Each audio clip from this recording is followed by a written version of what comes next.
George Leonard, in his book Mastery, talks about enjoying the plateau. Enjoying the plateau. Now, this is an important point because so often we find ourselves racing to get ahead, thinking about our next achievement so much that we can't appreciate the time in between. Happiness is here and now. Happiness isn't the end result.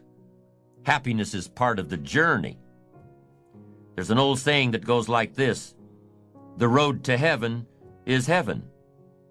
The happiness that you're searching for in the future must be found today. The success you're after in the future will only be found by working on it today. Success is the balance between the need for active achievement and the satisfaction in taking the time to acknowledge what you've already achieved. Take time to reflect while you're enjoying the plateau. And while you're reflecting back on your past accomplishments, think about something else. Think about the potential within you that's still untapped. Consider these two questions during your time of reflection. Number one, what could I have achieved in the past had I been more diligent? Could I have been more disciplined, worked smarter instead of harder, said no more often to social functions, to community commitments?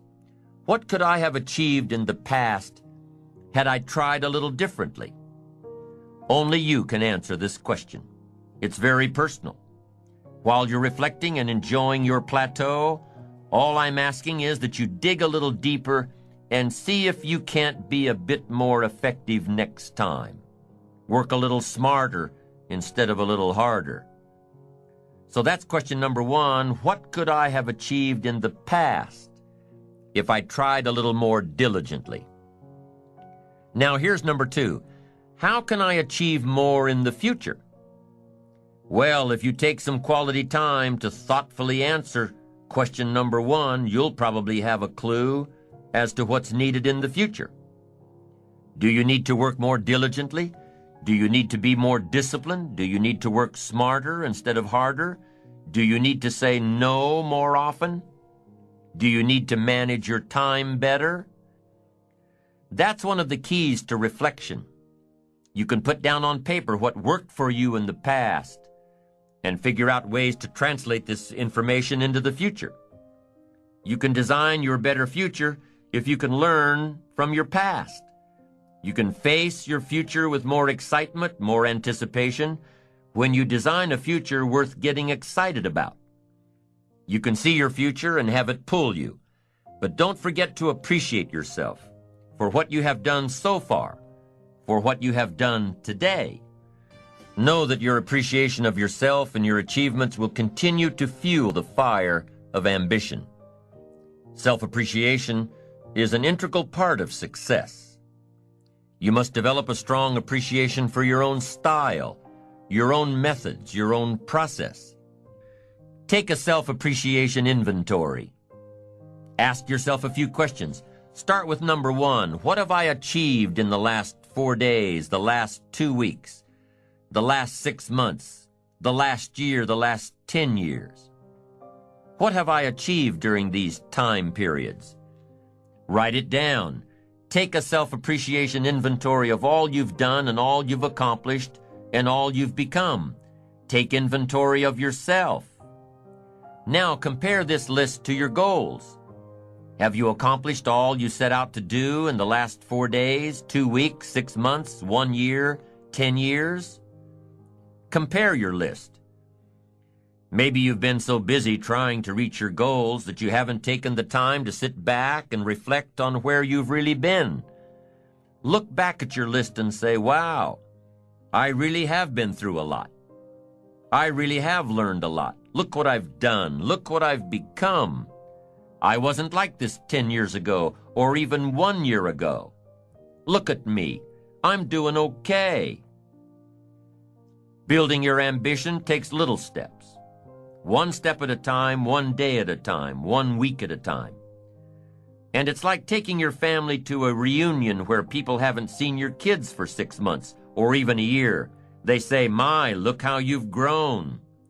Well, you know your kids have grown, but when you see them every day, it's hard to notice. So write down all your accomplishments and see where you've been and what you've done and who you've become. You'll say, "Oh, look how I've grown." And that's step one in taking a self-appreciation inventory. Now here's step two. What could I have achieved that I didn't? Be honest now, this is your inventory. Nobody else has to see it. What could you have achieved over the last week, the last month, the last quarter, the last year? What could you have achieved that you didn't? Would a game plan have made a difference? Would your direction have made a difference? Would greater preparation have made a difference? Would more discipline have made a difference? In how you changed your habits, changed your life? Would time management have made a difference? Major time over minor time? Ask yourself, what could I have achieved that I didn't? Now take this one step further with number 3. What do I want to achieve in the next 4 days, the next 2 weeks, the next 6 months, over the next year, over the next 10 years? What do I want to achieve? Well, all this falls in line with your goals. What you could achieve has to fall in line with what you want to achieve. What you could do has to line up with what you want to do. And what you could become has to meet, what do I want to become? Everything affects everything. And through the proper disciplines, practiced every day, through the proper disciplines, the what could I do has to match up with what do I want to do. And here's number 4. What can I do to achieve this that I'm not doing now? What could I do to achieve my goals that I'm not doing now? What things do I need to work on that I'm not working on now? Remember, it's easy to do the disciplines, the little things every day, and it's easy not to. It's easy not to. Look back at the list you made of your 3 most important work-related goals. Look back at your list of the 3 most important personal and spiritual goals. How are you doing with these? Are you making progress a little each day, a little each day? Are you appreciative of the progress you've made so far? It's important that you take time out to acknowledge yourself, your achievements, what you've done so far, where you've come, who you've become. Self-appreciation is a stage in building ambition that takes a little more maturity, a greater resolve, knowing that you'll do it until you get it done, and taking the time out to acknowledge yourself for doing it. Self-appreciation comes from already being firmly set on the course of positive self-direction, being on the right track, having that wonderful blend of humility and self-esteem, knowing within yourself that you're accomplishing your goals, and knowing yourself enough and being confident in yourself enough to avoid needless bragging. Self-appreciation says that you admit there's room for improvement, knowing that you're on the right track, but admitting the need for continued growth, more books, more seminars, more skills, more disciplines, greater awareness, bigger vision. There's always more room to grow. There's always more knowledge to gain, always more skills to perfect. We're never done with the education process because education is part of the path to wealth.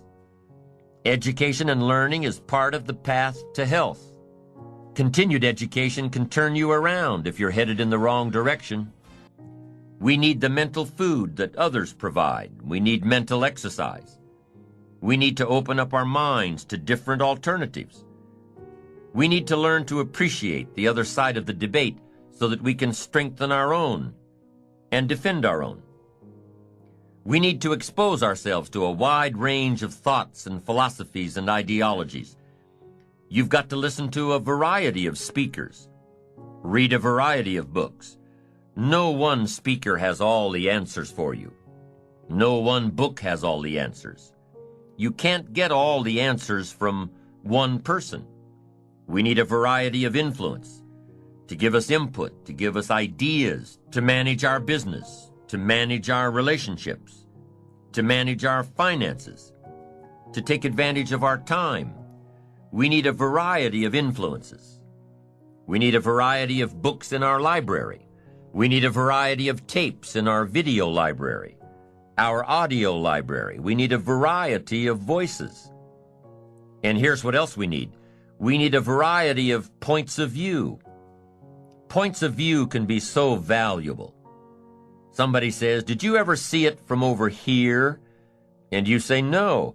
So you step over there where they are and you take a look back over here from their point of view. And you say, "My gosh, I never thought from this perspective. It's so different. No wonder you think the way you do." Here's the clue. Take advantage of all that's available in terms of mental food and mental exercise. Be eager to learn. Always be eager to learn, no matter how far along you are in the journey, no matter where you are in your success. Keep that eagerness to learn. Gather up as much knowledge as you can. And then what? Debate it. Put it all on the table and look at it. Dissect it. Turn it around and stare at it. Ask questions. Make statements. Don't take it for granted that one person has all the answers you're looking for. Take their knowledge, but don't take it as the only knowledge. Make sure that what you finally do, the model you develop of strong appreciation for your own style and your own methods and your own process for achievement, make sure that what you finally do is a product of your own conclusion. That's what's valuable. Not to just go do what someone says without debating it. Consider the source and then do it your way. You can take an interest in what someone says, digest it, take notes on it, but then debate it. Look at it from all angles. Be a student, not a follower. Building your ambition is a process unique to each and every one of us. Gather all the knowledge that you can. Then develop your approach as a product of your own conclusions. Your own conclusions, not someone else's conclusions. Your own conclusions. You can't fall for other people's philosophies. They may not be right. As you collect knowledge, you must sort through it and find out what's valuable. Then you can develop your own philosophy. And your own philosophy becomes the most important of your guidance systems, one of your guiding lights. So develop your own plan, lest you get into trouble with someone else's. And debate the plans of others, the philosophies of others, the achievement styles of others, the way others appreciate themselves. Debate all this. Why? Because it affects everything. The value you place on your plan, the value you place on yourself, the value you place on life in general affects everything around you. It even affects how you respect time, the 24 hours a day given to each of us to do with as we please. There's a connection between appreciating yourself and appreciating and respecting time. People who appreciate themselves understand and respect the use of time. Here's what I call the best-kept secret of the rich.